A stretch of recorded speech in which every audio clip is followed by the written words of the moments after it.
Good morning. Javier Becerra, Chairman of the Democratic Caucus. Pleased to report that we had an invigorating caucus meeting where members heard any number of things. First of all, we heard what our members are doing back home to talk to constituents, something that too often politicians don't do, and we're always looking for the best practices and best ways to make sure that we communicate with folks back home, because the best ideas on how to move this country forward don't come from Washington. They come from the folks back home. And so we're hoping to try to let folks know as much as possible what's going on here, but let them know back home. One of the things that we want them to know is that there are two different tendencies going on in Washington, D.C., two different trajectories. One is to remove from folks their access to health care, and one is to continue to improve it. Well, when you take a look at the legislative calendar, we've now been in session in this calendar year 197 days. But of those 197 days, only 74 of them have been work days here in Washington, D.C. in the House of Representatives.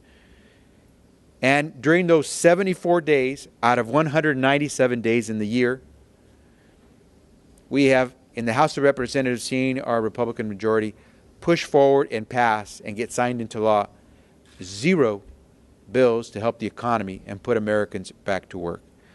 And this is a refrain you're going to hear us talk about over and over again, because as Democrats, we believe the most important thing we can do is not for the 38th time call for the repeal of the health security law that will endanger millions of Americans and their rights and their protections they have for their health security. We think that we should be focused on keeping Americans at work, getting Americans back to work, keeping businesses growing and thriving, and growing the economy. That's what this Congress should focus on.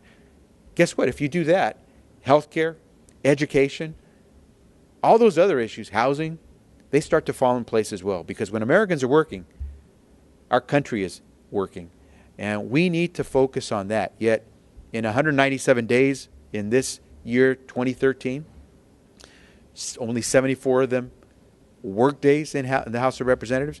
We have seen 0 efforts to get to the President's desk legislation to get Americans back to work. I also want to make sure that we point out that this number is pretty sad. Last night, the American League in baseball beat the National League 3-0. That gives the American League an advantage come World Series. Well, right now, 38-0 is the score. Republicans in the House of Representatives, to the tune of over $50 million, have cost the taxpayers time, money, and their taxpayer money in trying to repeal the health security law that was passed in 2010. Out of 38 attempts, they failed 38 times. And so rather than have a number that says 38 times our Republican colleagues in the House of Representatives have tried to pass jobs bills, enact a jobs agenda, instead they focused on repealing the health security law that today millions of Americans count on. Women no longer are considered a pre-existing condition simply because they're women and they can bear children. Starting in January 2014, no American will be discriminated against by an insurance company because of a pre-existing condition. And rather than hand the decisions about what your coverage will be back to the insurance companies, as the Republicans would propose through their repeals, we want to build on the efforts that have given Americans new protections and new rights when it comes to dealing with their insurance companies, with their insurance policies for health care. 38-0. 3-0 was a good enough score to give the American League home field advantage come the World Series. You would think that 38-0 would give the President now the opportunity in Congress to move forward a jobs agenda without the obstructionism that we see in the House from our Republican leadership and our colleagues in the Republican conference. Many of us believe that the bills that we're going to see on the floor this week to try to repeal a portion of the health security law are simply efforts at a social agenda that will move us nowhere. And as Democrats, we're prepared to tell the American people, enough is enough. Let's get to work. Let's get the job done. We've got a farm bill that's waiting to be passed. We've got immigration reform that the Senate passed on a bipartisan basis to fix the broken immigration system once and for all in a comprehensive way. We have a budget that has to be dealt with. We have the whole issue of the debt ceiling that we have to deal with. We believe that we can do this on a bipartisan basis. But we've got to have members in Congress stop spending millions of taxpayer dollars trying to up the score from 0 to 1 against 38 failed attempts to take away from the American people health security that they've won through a hard-fought vote 3 years ago. So with that, let me yield to our Vice Chairman of the Democratic Caucus, Joe Crowley. Thank you, Mr. Chairman. Joe Crowley from New York's 14th District. I would just add, what's the definition of insanity? It's, the adage, doing something 38 times and still getting the same results, 0. Except in this case, the Republican Party and Republican Congress is driving the American people crazy, because they see it as a lost opportunity to advance our country forward, whether it be on the jobs agenda or on the economy. 38 bills to repeal the Affordable Care Act, health security in the United States, 0 job bills on the floor of the House of Representatives, nothing to address the issues of our economy, nothing to address the issue of student loans. They've doubled in terms of interest rates. Nothing to fix the broken immigration system that we have in this country. Week after week, opportunity to address these issues and their failure to address the issues. Now, we've gotten some great news that was reported today in the New York Times as it pertains to the Affordable Care Act. With the creation of the exchanges, it's anticipated that we will see drops of over 50% in terms of the availability and affordability of health insurance to my state. I know in California and Javier Becerra's state has had similar results. We're very excited about this article today and what that portends, not only for New Yorkers, but for all people in the United States who are looking to insure their families. What I would suggest here is that this is an example of a lack of vision. There's no vision coming out of the Republican caucus.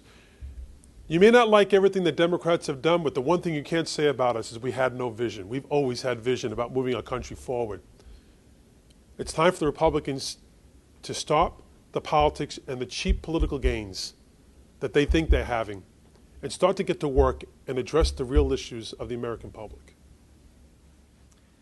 I just want to make sure I mention that in denying the American people their rights and protection under the Affordable Care Act, for the 38th time, Republicans are trying to stop those health security protections that people have had in some form or another. And whether in denial or out of touch, what we're finding is that Republicans have yielded to their Tea Party element in their party in how to conduct the affairs of this country. And we think that the American people are way ahead of the politicians when it comes to these issues, and that we should not be succumbing to the most extreme elements within our political party. We should be trying to do the business of the American people. And with that, we'll take any questions. Yes. Congressman, what is leadership saying to members of the caucus who feel they have to vote maybe not for the delay of the individual mandate, but the employer mandate? And do you feel that that's inconsistent with sort of the narrative of your caucus? What we recognize is that this administration is trying to make this health care law work for the American people. That's what the goal one has always been, is to make this law work for the American people. That's what this effort is. It's not about obstructing. It's not about trying to, once again, my Republican colleagues, to do away with the legislation entirely. What the administration is attempting to do is to make this work. And I think they're looking for the latitude to make that happen and to make it work for the American people. That's what the focus of our caucus has been all along as well, and we'll continue to have that focus. But aren't there members on your side, who have some reservations? Now that, I realize the president issued a veto threat to this, but some might argue, this kind of syncs up statutorily what the administration announced right before the 4th of July to delay, that employer mandate. I would just say it's not the focus of the Republican caucus to delay the implementation of the Affordable Care Act. It's their intention to destroy the Affordable Care Act. They want to do away with it. 38 times they will have attempted after today to do away with it. Their focus is not to delay or to postpone or to put off for some time. Their focus is to do away with it, to annihilate it entirely. Every benefit that the chairman spoke about, do away with the coverage for children who have pre-existing conditions, do away with wellness visits for those on Medicare, take away the benefit of people under 26 years of age to be on their parents' insurance. The things that the American people have said they love about this legislation, that they want to see in terms of progress for America, the Republican Party and the Republican Congress want to take it away.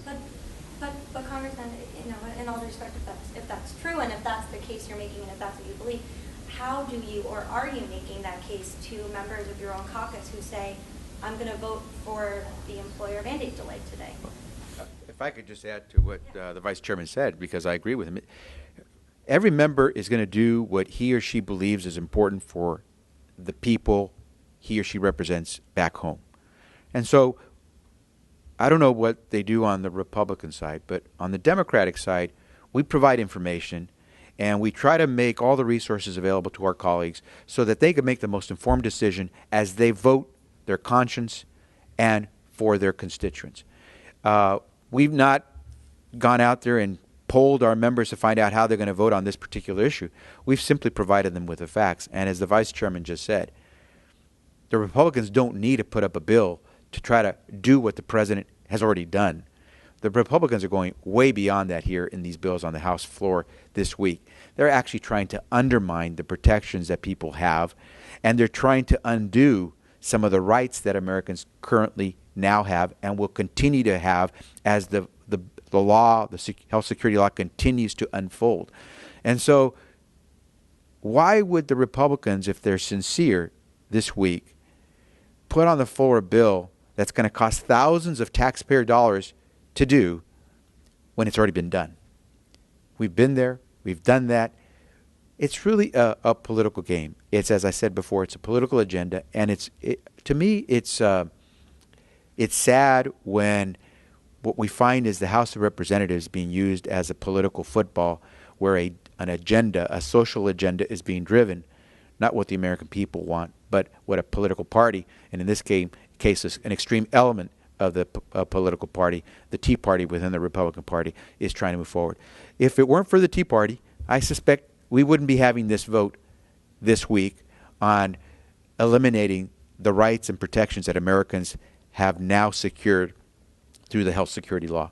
But we don't run their caucus. We don't run their decisions on how to manage the House floor. And so this week we will spend thousands upon thousands of taxpayer dollars to do a bill that will go nowhere and simply is food for the Tea Party extremists in our country who want to see this done. And if that's the way they want to run this place, as I said, you're about as out of touch and in denial as you get when it comes to being a politician. Yeah, Mike. On immigration, I have to ask. You said you weren't going to mention timelines. Have you been talking to your Democrats have signed off? Have you been talking to your Republican colleagues on the gang? And are they any closer? What are they saying? And again, no timelines as to when you're going to introduce it. But at what point do you guys become irrelevant to this discussion? Do you think that there's a date where you have to have something out, or else this conversation has passed you by? I would say here to you that this bipartisan working group in the House that's trying to come up with a bipartisan immigration bill that would fix the broken immigration system in a comprehensive way is determined to try to present a bill to colleagues, Republicans and Democrats. Right now, we don't have a bipartisan effort in the House being managed by the House Republican leadership.